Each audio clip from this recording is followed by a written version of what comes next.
Hello बच्चों, कैसे हैं आप। आज मैं आपके सामने एक और नई कहानी लेकर आई हूँ। कहानी का नाम है भरोसा। कहानी शुरू करें। बंकू, अरे ओ बंकू, जल्दी से कपड़े बदल ले, नाश्ता तैयार है, खा ले बेटा बंकू।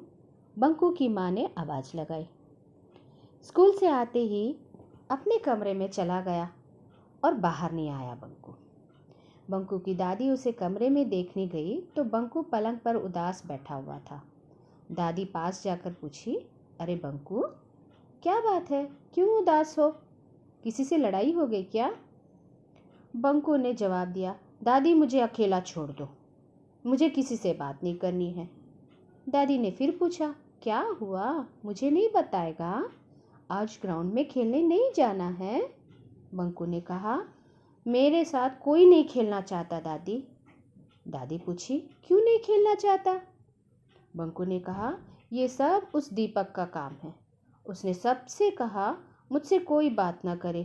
दादी ने थोड़ी देर चुप्पी साध ली और फिर बोली, अच्छा अब सही सही बता, क्या हुआ है?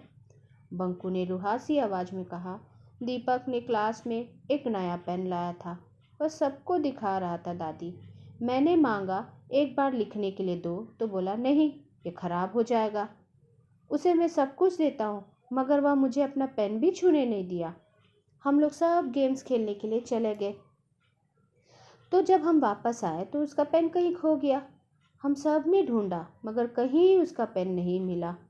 हम सब ने भगवान हम सबको लगा भगवान ने उसकी सजा दी है, मगर उसने मुझे ही दोषी ठहरा दिया।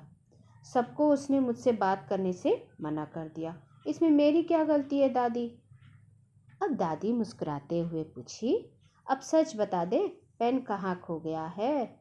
बंकू ने दादी की ओर गुस्से से देखा और बोला, दादी आपको लगता है मैंने लिया उसका पेन?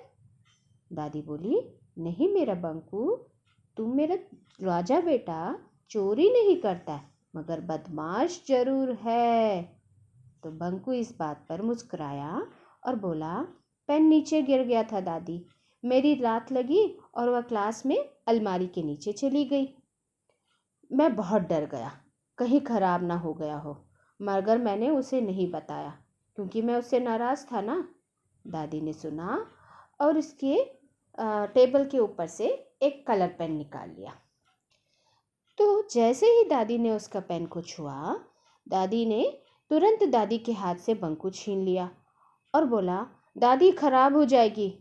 तब दादी ने कहा, तुम तो तुम्हारे पुराने पेन को ही मुझे नहीं छू दे रहे, तो दीपक क्या तुम्हें अपना नया पेन छूने देगा? मगर तुमने क्या, और तुम उसको ये भी कह रहे हो कि तुम उसका एक बार उसे लिखने से क्या होता है, वो तो तुम्हारा दोस्त है, एक दिन के बाद अवश्य तुम्हें उसको अपना पेन तुम्हें देता लिखने के लिए। मगर तुमने क्या किया, अपने दोस्त से सच छुपा दिया। गलत बात है ना? अगर तुम उसका पेन ढूंढने में उसकी मदद करते तो वह ज़रूर खुश होता और तुम पर उसका भी भरोसा बढ़ जाता। कल स्कूल जाकर उसे सच बता देना और उसका पेन भी उसे ढूंढने में मदद करना। उसकी मुस्कुराहट में देखना कैसे तुम भी खुश हो जाओगी। हमेशा दोस्ती सच और भरोसे के नींव पर रहती है। तो बंकू ने जब दादी को ये बात समझाई तो बंकू समझ गया कि दोस्ती मित्रता हमेशा विश्वास पर रहती है। बंकू ये बात समझ गया। अगले दिन वह स्कूल गया और दीपक को उसे पेन ढूंढने में मदद कर दिया। तो बच्चों, कहानी यही ख़त्म होती है। आपको कहानी कैसे लगी ज़रूर बताइएगा, कमेंट करके लाइक करिए और शेयर ज़रूर करिएगा। धन्यवाद।